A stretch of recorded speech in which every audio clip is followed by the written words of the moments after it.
Martxoan gaudenez, gaurkoan berriz ere emakumei zuzendutako kronika egingo dut. Zehazki, haurdun dauden emakumei zuzendutakoa izango da.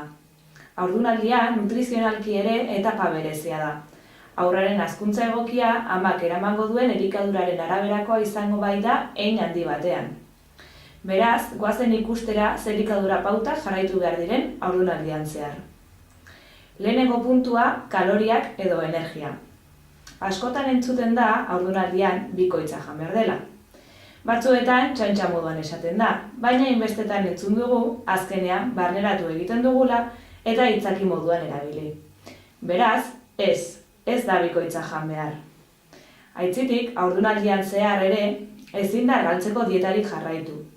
Zergatik, argaltzeko dietetan gastatzen dugun baina kaloria gutxiago jaten direlako, eta horrek gorputz zetonikoak sortzen dituelako.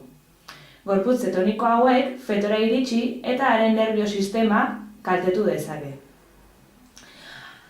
Esan dugu ez dela bikoitza jan behar, baina egia da haurdunaldian zehar gizendu egingo dela. Zenbat? Auskalo, batzuk 10 kilogramo eta beste batzuk 16. Ez dago kopuru zehatzik, eta esango duzue, orduan zenbat jan behar da.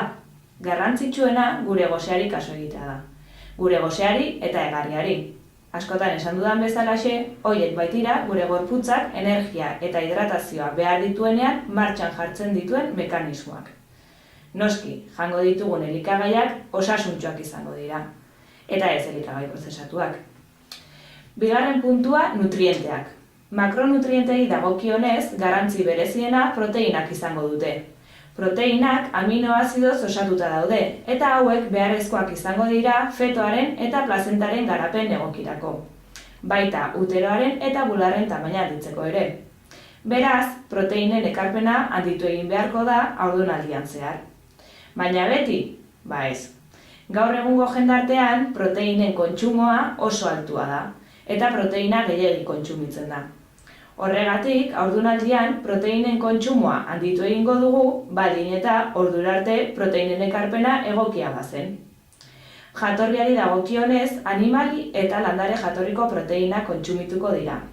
Eta azken hauen kalitatea hobetzeko, haien artean nahastu egingo ditugu. Hau da, lekaleak zerealekin nahastuko ditugu esaterako. Mikronutrientei dagokionez berriz, gaur atentzio berezia azido folikoan, jodoan eta burdinan jarriko dugu. Azido folikoa zelulen bikoizketan eragiten du, eta beharrezkoa izango da haurdunaldiaren garapen egokirako. Haren gabeziak arantza bifidoa delakoa eragiten du. Horregatik, azido folikoa gehigarri moduan hartzen da, baina elikagaietatik ere aurki dezakegu. Hala nola, hosto berde iluneko barazkietan, lekaleetan eta fruitu lehorretan. Gehigarri moduan hartzen den bigarrena jodoa da. Jodoa beharrezkoa izango da fetoaren burmuina behar bezala garatu dadin. Bestalde, jodoa, jakingo duzuen moduan, gatz jodatutik ere lortuko dugu. Azken mikronutrientea burdina dugu. Burdina beharrezkoa da fetoaren eta plazentaren formaziorako. Baina beharrezkoa da gehigarri moduan hartzea, kasuan kasu. Izan ere, haurdunaldian zehar, bere beharrak handitu egiten badira ere, absortziorako gaitasuna ere handitu egiten da.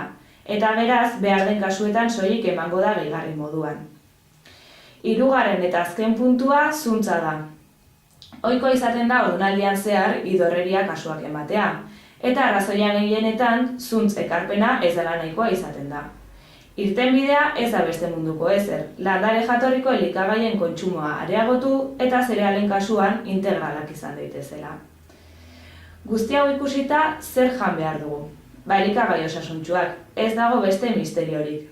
Egia da beste 1000 puntu landu ditzazkegula, baina denetarako denborarik ez dagoenez hemen utziko dugu. Hori bai, bukatzeko errezetatxo bat. Haurdun dauden emakumeentzat aproposa, baita gainontzekoentzat ere. Batez ere, eguraldi ona hasten denetik aurrera.